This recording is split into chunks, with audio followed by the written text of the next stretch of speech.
Halo guys, balik lagi di channel Hobby Vlogger. Di video kali ini, saya akan coba untuk reviewkan sedikit mengenai smartwatch dari brand Advan dengan model Advan SE1 teman-teman. Ini saya baru beli beberapa hari yang lalu. Saya dapat harga smartwatch ini di harga 156 ribuan. Untuk harga normalnya di kisaran 190 ribu sampai 200 ribuan ya.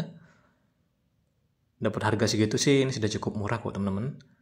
Apalagi kalian bisa pakai voucher biar dapat harga yang jauh lebih murah daripada harga normalnya seperti itu.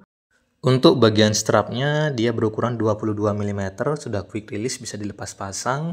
Ini di bagian pengunciannya ada tulisan Advan juga, brand dari smartwatchnya. Terbuat dari silikon, dia nggak kelihatan kaku.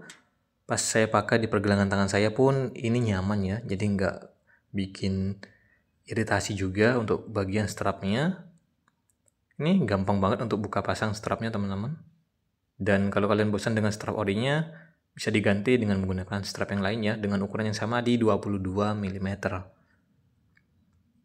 Dia modelnya berbentuk kotak, tampilannya minimalis, jadi nggak banyak sentuhan-sentuhan tambahan. Cukup simple sih dari segi desainnya. Untuk bagian kaca depannya dia menggunakan kaca 2,5D.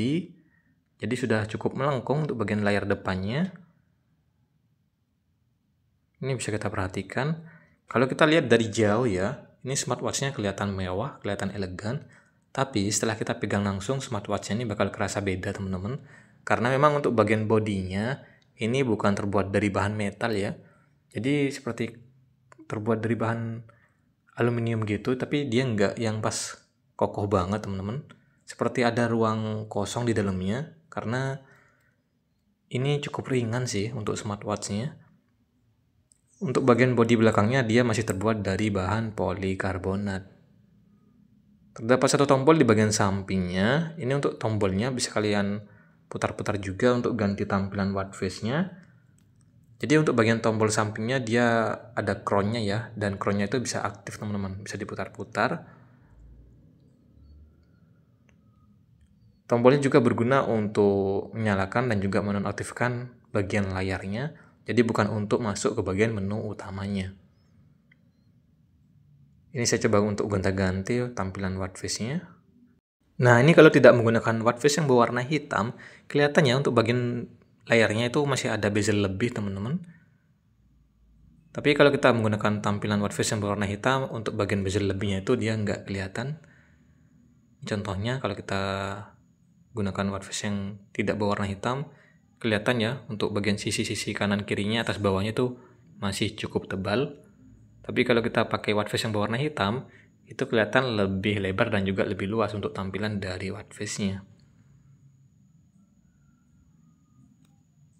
Untuk bagian layar dia menggunakan layar TFT display, tapi walaupun ini menggunakan layar TFT, tampilan TFT-nya itu dia agak sedikit beda dengan layar TFT yang biasa teman-teman. Ini lebih ke versi HD-nya, karena untuk bagian layarnya dia lebih kinclong, lebih jelas dan juga cukup tajam. Ini ya, tadi itu cara untuk masuk ke bagian menunya. Jadi untuk masuk ke bagian menu utamanya, nggak bisa kita tekan bagian tombol sampingnya. Nah, ini tinggal digeser-geser saja untuk melihat atau gunakan fitur-fiturnya. Nah, di sini juga ada beberapa pilihan tema unik yang terdapat di smartwatch-nya. Jadi kalian nggak bakal bosan dengan pilihan tema yang itu-itu saja. Karena untuk pilihan tema di smartwatch ini sudah cukup banyak. Contohnya seperti ini teman-teman. Ini saya coba gunakan versi tema yang lain. Tampilannya lebih menarik ya. Terus juga untuk tampilan tema ini masih jarang ada yang punya teman-teman. Kalau tema yang daftar ini dia sudah cukup banyak yang pakai tema seperti ini di smartwatch harga 200 ribuan. Jadi bisa kalian gonta-ganti untuk bagian temanya, apalagi untuk tampilan watch face-nya juga bisa kalian gonta-ganti. Untuk bodi bagian belakangnya dia masih terbuat dari bahan polikarbonat, ini bahan plastik. Ada tempat untuk bagian mengisi daya sama sensornya di bagian belakangnya. Sudah memiliki fitur tahan air teman-teman, IP68, water resistant. Nih. Saya coba untuk siram-siram dengan air, masih aman-aman saja kok. Walaupun memang pas pertama kali mau coba smartwatch ini untuk disiram air, saya agak sedikit khawatir. Apalagi direndam seperti ini tuh saya benar-benar khawatir teman-teman. Karena memang untuk smartwatch ini sudah support sama fitur Bluetooth call, jadi bisa digunakan juga untuk mengangkat telepon, ada lubang speaker sama mikrofonnya. Yang bikin saya khawatir itu takutnya nanti airnya bakal masuk ke bagian lubang speaker ataupun lubang mikrofonnya, yang bakal membuat bodi smartwatch-nya bisa rusak. Tapi setelah saya coba untuk rendam-rendam, saya siram-siram, ternyata aman-aman saja nih, nggak ada kerusakan mesin ataupun error teman-teman. Karena memang untuk fitur water resistant IP68-nya itu bisa kalian bawa renang atau bawa rendam sampai kedalaman 1,5 meter selama 30 menit. Sudah cukup lama ya. Cuma kalau untuk di bawah renang sih saya belum pernah coba teman-teman. Mungkin saya cobanya itu cuma dipakai untuk cuci tangan atau mungkin mengambil wudhu, hujan-hujanan kayak gitu-gitu ya. Jadi ya masih aman-aman saja. Kalau dipakai renang sih belum pernah coba karena saya sendiri sudah jarang sekali untuk berenang teman-teman. Ya mungkin ada di antara kalian yang sudah pernah coba smartwatch ini ke dalam air atau mungkin di bawah renang, bisa ramaikan di kolom komentar ya. Untuk pilihan watch face-nya, ini ada 6 tampilan watch face bawaan yang terdapat di smartwatch-nya. Dan untuk tampilan watch face itu nggak bisa kita gonta-ganti dengan menggunakan foto yang lain. Untuk tampilan UI-nya ini cakep sih. Di harga 200 ribuan sudah bagus kok. Nih, mau kita geser-geser ke bagian fitur-fiturnya. Kita cobain fitur utamanya, itu lancar-lancar aja. Nggak ada yang namanya nge-lag ataupun ngebug di bagian sistem UI-nya. Bagus sih, di harga 200 ribuan. Ini tampilan dari menu shortcut-nya. Untuk bagian brightness-nya masih manual. Jadi kalau kita lagi ada di luar ruangan seperti ini, harus diatur secara manual untuk bagian kecerahan layarnya. Memiliki kecerahan layar sampai 500 nits, jadi walaupun kita lagi ada di bawah terik sinar matahari seperti ini, masih kelihatan cukup jelas untuk bagian layarnya. Ini kita masuk ke bagian menu settingnya. Untuk lama waktu layar menyala cuma bisa sampai 30 detik. Kalau dirasa kurang lama, teman-teman bisa menggunakan fitur Always On Display-nya. Hah? AOD? Yakin bang? Jawabannya beneran teman-teman. Smartwatch ini sudah memiliki fitur Always On Display atau AOD. Yang dimana untuk fitur itu biasanya ada di smartwatch di harga 400 ribuan sampai 1 jutaan lebih ya. Tapi untuk smartwatch 200 ribuan sudah memiliki fitur AOD, itu sesuatu yang jarang banget teman-teman. Jarang ada juga. Jadi ini beneran bagus sih. Kita coba geser-geser dulu ke bagian fitur-fiturnya. Di sini ada beberapa fitur kesehatan yang bisa teman-teman gunakan. Mulai dari fitur heart rate monitoring, fitur untuk mengukur saturasi oksigen dalam darah, fitur sleep monitoring. Banyak banget ya untuk fitur-fitur kesehatan yang bisa kalian gunakan. Ada juga beberapa fitur olahraga. Contohnya seperti berenang, sepak bola, badminton, hiking. Ini bisa dipilih-pilih saja untuk mode olahraga yang pengen kalian gunakan. Karena memang untuk mode olahraga di smartwatch ini sudah sangat banyak ya. Ada sekitar 100 mode olahraga yang bisa kalian gunakan. Jadi saya yakin kalau kalian cari mode olahraga apapun, pasti bakal ada untuk pilihan mode olahraga yang kalian cari di smartwatch-nya. Ini ada juga menari, terus juga olahraga bela diri. Sudah banyak teman-teman nih, bisa dipilih-pilih sendiri. Kita coba setting juga. Jadi untuk mode olahraganya itu bisa disetting, bisa ditentukan untuk targetnya. Mungkin teman-teman mau lari sejauh 2 km atau mungkin teman-teman mau jogging selama 20 menit, bisa disetting untuk target dari olahraganya. Nah, seperti ini contoh dari tampilan mode olahraga yang sudah saya coba untuk kostum. Di sini ada target dari olahraganya. Nanti kalau sudah tercapai bakal penuh ya ke bagian pojok kanan itu.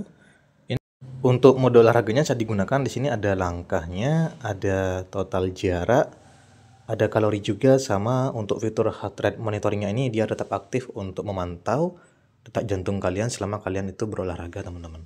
Jadi dengan adanya fitur heart rate monitoringnya di mode olahraga smartwatch ini, tentunya ini sangat berguna juga karena bisa membantu kita untuk menghindari latihan yang terlalu berlebihan selama kita lagi berolahraga seperti itu. Ini juga ada fitur-fitur pendukung lainnya yang bisa teman-teman gunakan. Ini ada fitur terima notifikasi pesan, terus juga ada musik kontrol, ada fitur alarm, Ada cuaca juga, stopwatch, timer, termasuk ada permainan juga di smartwatch-nya. Nah, jadi untuk fitur pendukungnya ini sudah cukup lengkap di kelas harga 200 ribuan. Bahkan untuk fitur kontrol musiknya, kita bisa mendengarkan musik langsung dari smartwatch-nya. Keren sih. Jadi contohnya kalau kita lagi putar video di handphone, atau mungkin lagi nonton YouTube, lagi mendengarkan musik, nanti itu suaranya bisa muncul juga dan didengarkan langsung dari smartwatch-nya, dari lubang speakernya. Untuk pilihan watchface-nya ini sudah cukup banyak ya. Ada 6 tampilan watchface bawaan yang terdapat di smartwatch ini. Untuk watchface bawaannya ini nggak bisa kita gonta-ganti dengan menggunakan pilihan foto yang lain karena merupakan bawaan dari smartwatch-nya. Untungnya sih untuk pilihan watchface bawaan ini sudah cukup bagus ya, dan juga tidak membosankan sih. Kita juga disediakan satu ruang untuk mengganti tampilannya dengan menggunakan aplikasi David. Terus juga dikasih satu ruang lagi untuk mengkostum tampilan dari backgroundnya teman-teman. Ini saya akan coba untuk gunakan fitur AOD yang terdapat di smartwatch ini. Nanti kalian bisa lihat ya untuk pilihan dari fitur AOD-nya itu seperti apa. Contohnya seperti ini untuk pilihan AOD Always on Display yang terdapat di smartwatch Advan SE1. Ada 3 pilihan AOD dengan gaya analog. Terus juga ada 3 pilihan AOD dengan gaya digital. Nah, ini tinggal dipilih saja teman-teman mau pakai gaya tampilan Always on Display yang mana. Saya akan coba untuk contohkan ya, gunakan fitur AOD di smartwatch ini. Selama saya menggunakan smartwatch ini, jujur ini bagus-bagus aja teman-teman. Terutama kalau lagi menggunakan fitur AOD-nya itu, untuk baterainya dia gak cepat terkuras habis ya. Karena memang untuk daya baterai di smartwatch ini sudah cukup besar di 600 mAh. Ini sambil teman-teman coba untuk lihat dulu ya. Ini untuk tampilan dari gaya AOD analog. Yang pertama seperti ini. Kita coba ganti lagi dengan gaya tampilan AOD yang kedua. Kalau untuk pilihan gaya AOD sih, saya lebih suka tampilan yang jam tangan analognya. Kelihatan lebih simple dan juga kelihatan lebih mewah, lebih elegan gitu ya. Tampilannya minimalis. Juga sinkron dengan tampilan dari bodi layarnya teman-teman. Jadi kelihatan full layar gitu saat kita menggunakan fitur AOD-nya.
Ya, mungkin segitu saja untuk pembahasan mengenai alasan kenapa banyak orang yang tertarik dan juga membeli smartwatch dari brand Advan dengan model SE1 ini ya. So, buat teman-teman semua jangan lupa minta tolong bantu subscribe-nya, bantu like juga, dan ramekan di kolom komentar. Jika ada yang keliru dari apa yang saya sampaikan, saya mohon maaf ya. Bantu share juga video ini ke sosial media kalian teman-teman. Sampai ketemu di video yang lain. Thank you dan bye-bye.